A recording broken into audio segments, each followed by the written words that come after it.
कहता है और शीतल ठहर जा, अगर आज तू खाली चला गया तो राणा प्रताप का जीवन कलंकित हो जाएगा, खाली नहीं जाने दूंगा, आजा मेरे पास, तेरे को इनाम दे करके भेजूंगा।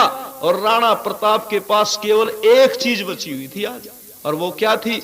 वो थी मेवाड़ की इज्जत, वो थी राजपूती आन बान और शान, वो थी राजपूती पगड़ी जो सर के ऊपर रखी हुई थी। उस पगड़ी को उतार करके शीतल के सर पर रख दिया राणा प्रताप ने, और यूं बोले ओ शीतल, बस इस पगड़ी की इज्जत रखना अब तेरा कर्तव्य है।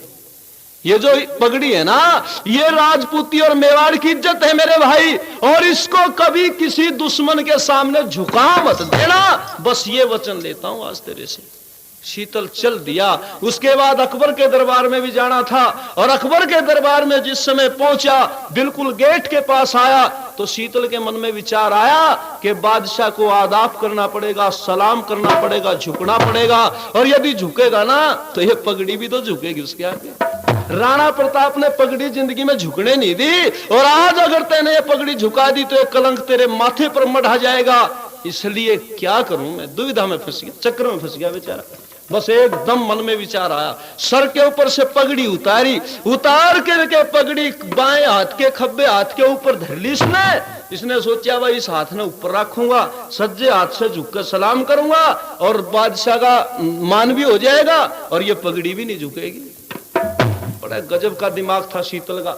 चल दिया इसी प्रकार से, पगड़ी को उठा करके हाथ के ऊपर, और जाकर के बादशाह के सामने झुका। तो बादशाह ने देखा, होशियार बहुत था, समझ गया, समझने में कोई देर नहीं लगी। ये बोला ओ शीतल, ये जो हाथ पर पगड़ी है ना, ये सर पे शोभा देती है, ये हाथ पर रखने की चीज नहीं मेरे भाई, इसको तू सर पर रख, और सर पर रखने के बाद सलाम कर, वो तरीका होता है सलाम करने का। ये हाथ पे क्यों रख ली तेने पगड़ी?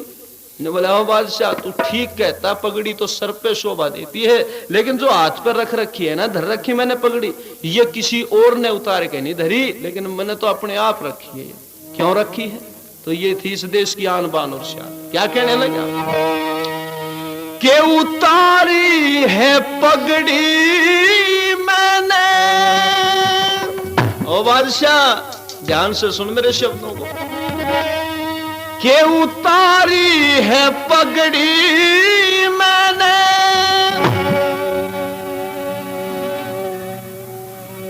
हाँ जिनको जाना है तो आप, महेंद्र सिंह जी शायद जल्दी उतार रहे हैं, जाना है। लेकिन सुनिए ध्यान से क्या कहता शीतल, के उतारी है पगड़ी मैंने, सर ऊपर से जान के, क्यों कि धब्बा न लग जावे कहीं महाराणा की शान के।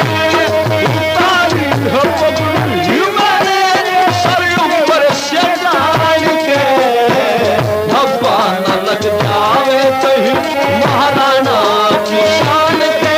अरे उतारी है पगड़ी मैंने, सर ऊपर से जान के, धब्बा न लग जावे कहीं राजपूती, ये बोला ओ बाजावे कहीं राजपूती शान के।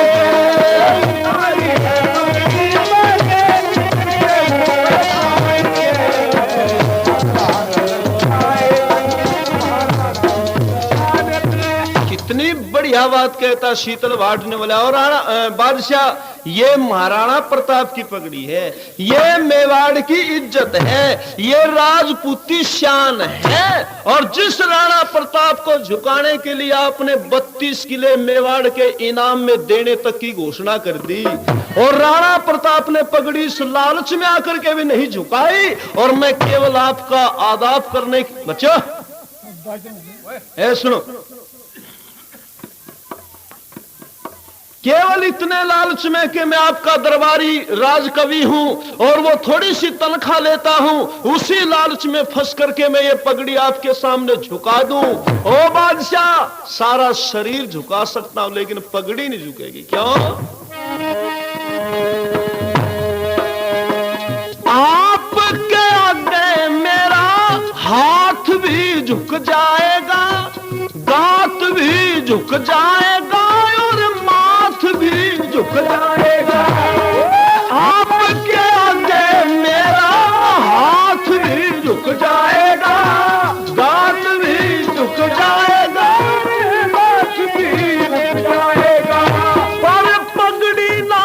झुकेगी, वो पगड़ी ना झुकेगी, ये सामने सुल्तान के।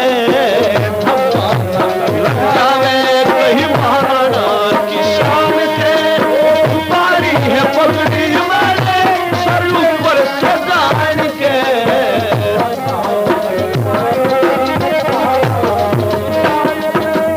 ये पगड़ी है महाराणा प्रताप की, ये है राणा प्रताप के बाप दादाओं की पगड़ी, ये है मेवाड़ की इज्जत। और मैं इस इज्जत को आपके सामने नहीं झुकाऊंगा।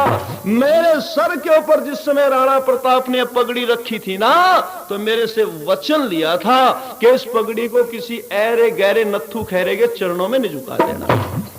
बड़ी ठेस सी लगी अकबर बादशाह को, एकदम चोट सी लगी दिल के ऊपर आकर के। लेकिन शीतल की भावना को देख करके उसके स्वागत में खुशी के शब्द कहे बगैर भी रुक नहीं सका अकबर बादशाह। और यूं बोला, ओ शीतल, जिस देश के अंदर ऐसे स्वाभिमानी कवि हो, जिस देश में ऐसे आन बान शान पर मर मिटने वाले क्षत्रिय बहादुर हो, उनको गुलाम रखना ज्यादा दिन अब हमारे बस की बात नहीं।